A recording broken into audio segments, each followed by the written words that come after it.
بسم اللہ الرحمن الرحیم. میرا نام ہے ظفر عباس مرزا. ایک میں تلخ موضوع پہ آج بات کرنا چاہوں گا، طلاق. اس میں صورتحال اس وقت یہ ہے کہ کراچی جیسے بڑے شہر میں اس وقت 16,000 کیسز عدالتوں میں لگے ہوئے ہیں. باقی سندھ کے اندر تقریباً میری انفارمیشن کے مطابق 6,000 کیسز لگے ہوئے ہیں. اب یہ اتنا نمبر کیسے بڑھا ہوا ہے؟ یہ وہ نمبر ہے جو کوئی 5 سالوں سے پینڈنگ کیس نہیں چل رہے ہیں. آج کل ہمیں مغرب نے مشورہ دیا ہوا ہے کہ آپ جلد سے جلد کیس طلاق کے نپٹا دیا کریں. تو ہماری حکومت، ہماری عدالتیں اس کو فالو کر رہی ہیں اور ہاتھ کے ہاتھ معاملے نپٹا دیتے ہیں. میں اپنی بات کو واضح کرنے کے لیے 2-3 چیزیں، 2 واقعات پیش خدمت کرتا ہوں جس سے میں اپنی بات کو واضح کر سکوں گا. ایک خاتون اپنے شوہر سے لڑائی ہوئی، ان کی وہ لڑائی جھگڑا ہوا، ان کے میکے والوں کو پتہ چلا تو وہ پہنچ گئے ان کو لینے کے لیے، ان کے بھائی، کہ تم ہم پہ بھاری نہیں ہو، تم چلو ہمارے ساتھ. وہ لے کے آ گئے. تو 2-3 دن تو ان کے والد نے برداشت کیا. اس کے بعد انہوں نے، جس سے تو ان کے بھائی گھر میں نہیں تھے، تو انہوں نے اپنی بیٹی کو اپنے پاس بٹھایا. ان کا دیکھ بیٹا بات سن، ابھی نئی بات ہے، تجھے بہت ویلکم کیا جا رہا ہے، سب کچھ ہو رہا ہے، لیکن میں تجھے بتا دوں 4 دن کے بعد یا 4 مہینے کے بعد ہوگا کیا؟ تو اپنی بھائیوں کی شکایتیں کرنے میرے پاس آئے گی، اور تیری بھائی اور تیرے بھاوجی تیری شکایت کرنے میرے پاس آئیں گے. پھر تیرے لیے بڑا مشکل ہو جائے گا. تو میں تو یہ سمجھاتا ہوں کہ میں تیرے شوہر سے بات کروں گا، اسے میں سمجھاؤں گا اور اسے آئندہ کے لیے تنبیہ کروں گا، اور میں چاہتا ہوں کہ تو اس کے بعد اس کے ساتھ چلی جائے اگر وہ یہ ساری کمٹمنٹس میرے ساتھ کر لیں. لیکن اگر وہ اپنی ہردرمی میں رہا تو بھلے پھر میں تجھے اپنے پاس رہنے کے، لیکن میں کل مر آ گیا تو میں تجھے بتا رہا ہوں یہ برداشت نہیں کریں گے. خیر انہوں نے ان کے شوہر سے بات کی، معاملہ سدھر گیا. اس معاملے کو اپروکس کوئی 10 سال کے قریب بات ہو رہی ہے، اور وہ خاتون اپنے گھر میں آباد ہے، سب کچھ ٹھیک ہے، سیٹ ہے. وگرنہ ان کے بھائی طلاق اور یہ اور وہ سب تیار کر کے بیٹھے ہوئے تھے معاملے کو. دوسرا معاملہ ایک اور ہے.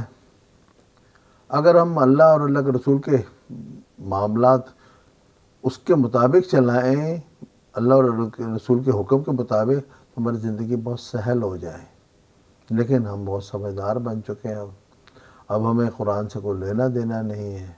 سورہ طلاق میں بہت واضح امور ہیں، طلاق کے معاملے میں بہت واضح، کوئی اس میں شک شبے کا آپشن نہیں دیا ہوا کہ طلاق آپ اس صورت میں دیں، گواہوں کی موجودگی میں دیں، خاتون حیض سے نہ ہو اس صورت میں دیں، عدت کی مدت کو گھر میں گزارنے دیں. جب وہ اگر وہ پھر بھی کوئی غلط حرکت، بری حرکت کرے تو آپ اس کو جانے کا کہہ سکتے ہیں، لیکن اگر ایسی بات نہ ہو تو عدت کی مدت اسے گھر میں گزارنے دیں. جب عدت کی مدت پوری ہو جائے تو اس کو اچھے سے رخصت کریں یا روک لیں، دونوں آپشن. یعنی کہ میاں بیوی کو 3 مہینے سوچنے سمجھنے کا موقع مل گیا. اور خاتون کو اگر وہ اپنے میکے چلی جاتی تو اس کے بھائی بہن، ماں باپ، وہ اس کی محبت، بظاہر اس کی محبت میں اس کو اپنا گھر توڑنے کے مشورے دے رہے ہوتے کہ تو ہم پہ بھاری نہیں ہے، تو یوں نہیں ہے، وہ نہیں ہے.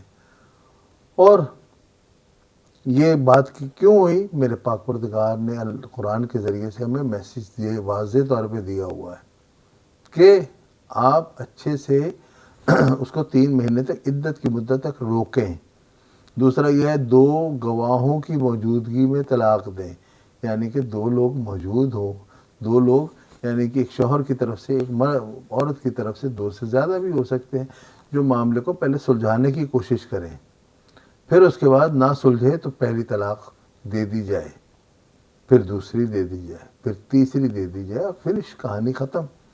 لیکن اس تمام امور ٹائم میں معاملہ سلجھنے کا میرے پاک پروردگار نے سسٹمز رکھے ہوئے ہیں. ہمیں بہت ساری چیزیں سمجھیں. ہوتا کیا ہے، شوہر صاحب غصے میں آئے اور انہوں نے کہا یہ دروازہ اور وہ تیرے ماں باپ کا گھر، چل میں تجھے ابھی چھوڑ کے آتا ہوں. یہ اور اس سے خاتون آج کل اس سے بھی زیادہ تیز ہے.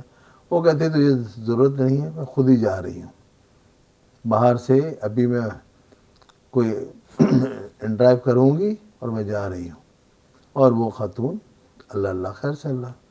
اب وہ شوہر پھنس گیا اپنے بہن بھائیوں، ماں باپ، دوست احباب میں. وہ اب اسے سمجھا رہے ہیں خبردار جو تو اس کی باتوں میں آیا، خبردار وہی کرتی یہ ہے، اس کی باتوں میں بالکل نہیں آنا. وہ خاتون چلی گئی اپنے محکمے میں. یہ ہے ہی بڑا ظالم انسان، اس کی تو نیت مجھے پہلے سے بری لگتی تھی، یہ حرکتیں اس کی صحیح نہیں ہے، یوں ہے وہ ہے فلاں ہے. اب دونوں کو توے پہ بٹھا دیا گیا. اب وہ توے پہ بیٹھے ہوئے اچھل کود کر رہے ہیں، لیکن توے پہ ہی موجود رہیں گے جب تک کہ طلاق ہو نہیں جائے گی. سونے پہ سہاگا یہ ہے کہ عدالتیں بھی آج کل جلدی فیصلے کرنے کا، ان کو ایک فیصلہ افتخار چودھری ایک ہمارے یہاں یہ بنیاد رکھ گئے کہ جناب جلدی ہونے چاہیے کسی سے، بہت زیادہ ڈیلے بھی نہیں ہونا چاہیے، لیکن اتنا ٹائم ہونا چاہیے کہ آپس میں دونوں پارٹیوں کو بیٹھ کے مل کے کی طرف بزرگوں کو بلا کے ان سے کہ بھئی آپ معاملہ سلجھائیں، نہیں آپ سے سلجھتا آپ ہمارے پاس پھر آ جائیں، اتنا ٹائم ہے آپ کے پاس. پھر دوسری دفعہ انہیں بلائیں، ان کے ماں باپ، دونوں کے ماں باپ کو کہ جی آپ نے کوشش کی، آپ نے کوئی بات کی.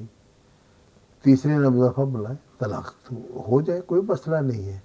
اللہ نے یہ بھی رستہ رکھا ہوا ہے، لیکن چٹ منگنی چٹ بیاہ نہیں ہونا چاہیے. معاملہ اس سے بھی غمگیر یہ ہے کہ نیکسٹ جنریشن اصل قیمت وہ ادا کرتی ہے. اور اس کے بعد خاتون جناب میں بڑی مشکل میں گزارے کر رہی ہوں، پھر اسے آٹے بہو کا پتہ چلنا شروع ہوتا ہے. ادھر شوہر صاحب بھی کو بھی اندازہ وسعت ہوتا ہے جب وہ پوری طلاق مکمل کمپلیٹ ہو چکی ہوتی ہے، پھر انہیں پہلی بیوی کی یادیں آنا شروع ہوتی ہیں کہ وہ تو ایسے کرتی تھی، وہ یہ کہتی تھی، وہ یہ پکاتی تھی، وہ کھاتی تھی، اٹھتی تھی، بیٹھتی تھی، جاتی تھی، آتی تھی. وہ ساری باتیں انہیں ان کے دل و دماغ پہ طاری رہتی ہیں. تو اس کا سلوشن میرے خیال میں یہ ہے کہ لوگوں کو آگے بڑھنا چاہیے، اور کسی کا گھر آباد کرنا بہت زبردست، بہت ثواب والا کام ہے. اور اسی طرح سے کسی گھر کو توڑنا اور گناہ طلاق کروانا انتہائی بڑا گناہ ہے. اس کو سمجھنے کی ضرورت ہے. اس میں آپ معاون و مددگار کس طرح بننا چاہیں گے، گھر توڑنے والوں میں یعنی کہ طلاق کروانے والوں میں، یا گھر آباد کرنے والوں میں؟ اپنے ارد گرد میں دیکھیے، جہاں بگاڑ ہو اس میں آگے بڑھیے، معاملوں کو سدھارنے کی کوشش کیجیے، اور نیکی میں آپ اپنا حصہ ڈالیے. ریکویسٹ ہے آپ سے چینل کو سبسکرائب کیجیے اور بیل آئیکن کو دبائیے، اور اس ویڈیو کو فارورڈ کیجیے. Thank you very much. اللہ حافظ.